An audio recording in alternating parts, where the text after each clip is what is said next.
welcome back to the Leah Moses Entrepreneur Podcast, the podcast where you can get all your information about business, self-employment, marketing, investing, you name it. And so today we want to jump right in, in terms of speaking about resourcefulness over resources and mindsets, right? So what do I mean by resources over resourcefulness?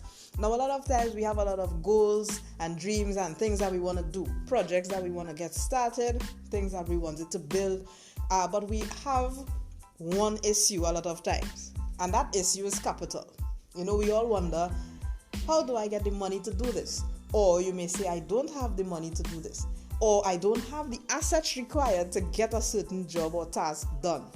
And so you limit yourself based on having that mindset, and sometimes we put off those plans. We chuck those plans to the side, we push them to the side, and sometimes forget them, right? Never accomplishing it. And who knows what it may have been like if you had just used some resourcefulness.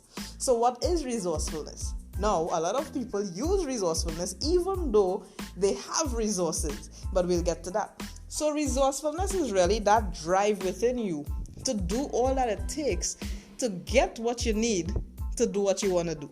So let me break it down by an example. So let's just say you have a project you want to get done, but you need $20,000 to do it in whatever currency you use, right? It doesn't matter. You need $20,000 and you do not have it. And so one way people do resourcefulness, but this is limited sometimes to just a select few people who have a certain job with a certain salary amount, that resourcefulness is going to the bank and asking for a loan, or going to a lending institution and asking for financing, right? But the other way we use resourcefulness could be by throwing a barbecue, selling some stuff that we have around the house, right? Or actually inviting investors to see your vision, to hear your plans, and to get their resources. Because you see, there's no shortage of any resource. It's just a matter of getting it from those who actually have it at the point in time, right? Especially as it pertains to money. There's no shortage of money around the world, and there are people that have lots of it, and some of these people are investors. And so if we use this idea of resourcefulness, of reaching out to investors, we can get things done.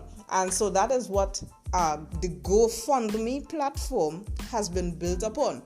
You may have things to do, whether it be medical bills, whether it be business ventures, and several other things that you may want to get done, but you don't have that money. And so what you could do is go onto your GoFundMe platform.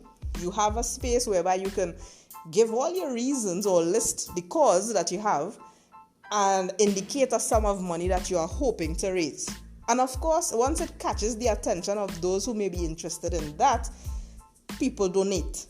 Right? Because a part of us, as much as some people may not see it, a part of us is that we love to help. There are people out here who like to help. So there are a lot of people, even for medical bills and equipment that may be needed, right? And for people who are in need, they start GoFundMes. And someone who is very passionate about that particular industry, the health industry, or, they are very compassionate towards others ailing from something, maybe it's something that they recovered from or something that they themselves are going through, but they have the resources, they reach out and they help, they contribute, right?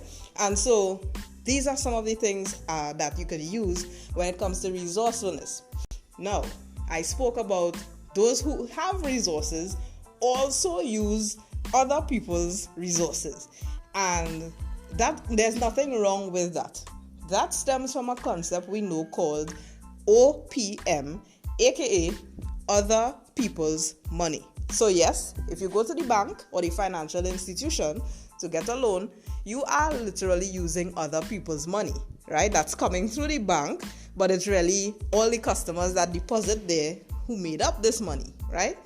And it doesn't just have to be at an official institution, but we have individuals who, are angel investors or just investors. You may have a friend and neighbor, who has some money and who are and who is interested in, investing in people's ideas or business. And so people with the money, you don't ever want to deplete your assets, right?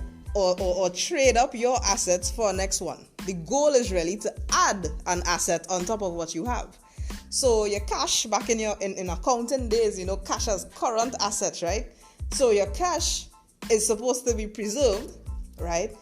And you can use the other people's money method, to get additional cash to do what you want. Now, of course, doing this, you have to ensure that what you are going to do, or the business that you are about to invest in, could return enough money to pay back the principal that you took with the interest that more than likely it will have, as well as give you your money eventually, right? And so this is what the wealthy of the world, what they do, right? They actually seek out money from other people, whether it be friends, family, strange investors, institutions, and they get things done. So what happens when you do that? So of course, if the project covers the cost of the loan, right?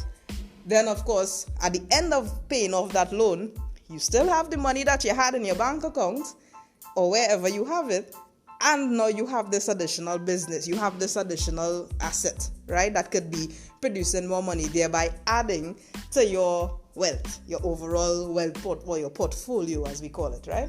So that's that. And as for our mindset, right, it's just about, stop thinking limited. Stop limiting yourself to what you do not have currently, and start looking ahead, dreaming big into what you can accomplish, because there's always resourcefulness at your fingertips. A lot of the times the mindset as well has to change in terms of we are discouraged from seeking good debt, credit, right? We weren't really taught this in depth. We tend to run away and use our cash out to do certain things, and then you lose the cash, and then you have this new thing, but then you always only have that one thing instead of adding. So it's all about changing the mindset, understanding that, as we say, the sky is the limit.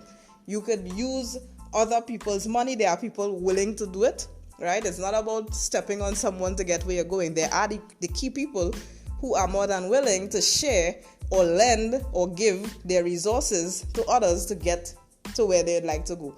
And it's not just something for those who don't have at the moment, but even people that have utilized this method. So it's about a mindset, changing the mind to understanding that possibilities are endless and the sky is the limit, right? And so that was the quick podcast for today. I hope you enjoyed it, and be sure to tune in each and every Monday for a new episode.